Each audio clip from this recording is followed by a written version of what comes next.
Қайбір пенде салауатты айта береді екен дейді. Оның үстіне дереу періштелер келеді де, ол кісі тоқтағанға дейін салауат айтып тұрады дейді ол адамға. Ана қараңыздар, осыны естісіздер ме? Жаңа самолетке режим полетке қойдыңдар ғой. Сөйтіп пайғамбарымызға салауат айтып отырсыздар 5 минут. Сол 5 минутта сізге кім келеді?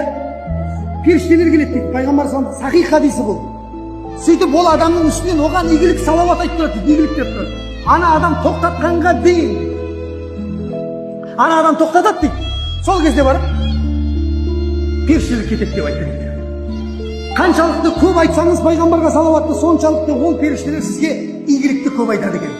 Міне құрметті бауырлар, бұл ай сол пайғамбарымызға көбірек салауат айтып, бастап нәпсіні үйретіп, кейін осы ай біткеннен кейін не істеуіміз керек? Салауаттың барлығын тастауымыз керек. Дұрыс па? Жоқ ай. Келесі айда да жалғастыруымыз керек.